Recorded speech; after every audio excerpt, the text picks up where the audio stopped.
ஓம் சாய்ராம், ஜெய் சாய்ராம். என் அன்பு குழந்தையே, உன்னுடைய வாழ்வின் மகிழ்ச்சியான அடுத்த கட்டம் ஆரம்பித்து விட்டது.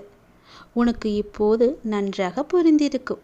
இதுவரை கடினமாக இருந்த உன்னுடைய வாழ்க்கையின் முதல் பாகம் இப்போது மகிழ்ச்சியான இரண்டாம் பாகமாக மாறுவதற்கான அறிகுறிகள் எல்லாம் இனி நடந்து கொண்டிருப்பதையும் இனி நடக்கப் போவதையும் நீ உணர்ந்திருப்பாய் தானே? அப்படி உணரவில்லை என்றால் நீ அதை வரும் நாட்களில் நிச்சயம் உணர்வாய். உன்னுடைய வாழ்வின் அடுத்த கட்டம் மிக மகிழ்வாகவே இருக்கும். உனக்கு பிடித்த மாதிரியே இருக்கும். உன் வாழ்க்கை முடிந்து போகவில்லை, இனிமேல் தான் ஆரம்பிக்கப் போகிறது. சந்தோஷமாக மாறப்போகிறது. ராஜ வாழ்க்கை உனக்கு ஆரம்பித்து விட்டது. நீ மகிழ்ச்சி கொள்ளப் போகிறாய். இனி துயரம் என்பதே உனக்கு இருக்காது. நீ எப்போதும் எதையும் யாருக்காகவும் விட்டு கொடுக்கக்கூடாது. எப்போதும் எதையோ நீ பறிகொடுத்தவர் போலவும் உன்னுடைய முகத்தை நீ வைத்திருக்கவும் கூடாது. மலர்ந்த முகத்தோடு நீ இருக்க வேண்டும்.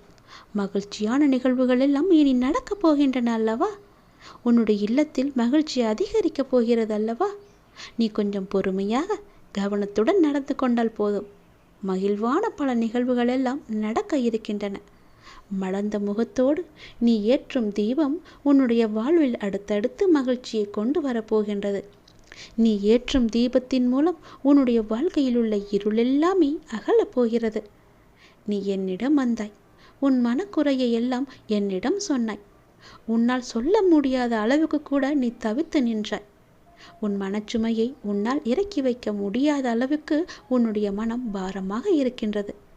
ஆனால் நீ என்னுடைய கோவிலின் படியில் காலெடுத்து வைத்த அடுத்த நிமிடமே நானே உன்னை கவனித்தேன். உன்னுடைய மனப்போக்கை கவனித்தேன். நீ விரும்பிய ஒரு மாற்றத்தை நீ கேட்காமலேயே நான் உனக்கு தரப்போகின்றேன். அதை கண்டு நீ மகிழ்வாக விரைவாக சந்தோஷத்தில் நனையப் போகின்றாய். எப்போது என்று கேட்காதே, நிச்சயம் நடக்கும். உனக்கு வெற்றி கிடைக்கும் நேரம் வந்துவிட்டது. வருந்தாதே, கவலைப்படாதே. உன் வாழ்வில் நான் இருக்கின்றேன் என்பதை நீ சுத்தமாக மறந்து விட்டாய் என்றால் உன் வாழ்வில் நல்லது நடக்காமல் கூட போகலாம். உன்னுடைய வாழ்வில் கடவுள் இருக்கிறார். தெய்வம் எனக்கு துணை இருக்கின்றார். நான் வணங்கும் அப்பா என் கூடவே இருக்கின்றார். என்னை சுற்றி பாதுகாத்து கொண்டே இருக்கின்றான் என்ற நம்பிக்கை உனக்குள் இருந்தால் உன் வாழ்க்கையின் அடுத்த கட்டம் மிக மகிழ்ச்சியாக இருக்கும். நான் சொல்வது சத்தியமாக பழிக்கும். உன் அப்பாவின் வாழ்க்கை நிச்சயம் பலிக்கும். ராஜ வாழ்க்கை உனக்கு ஆரம்பிக்கப் போகிறது. துயரமே இனி உனக்கு கிடையாது. உன் வாழ்க்கை முடியவில்லை, இனிதான் ஆரம்பம். அடுத்த கட்டம் மிக சந்தோஷமாக இருக்கும். நல்லது நடந்து கொண்டே இருக்கும் உனக்கு.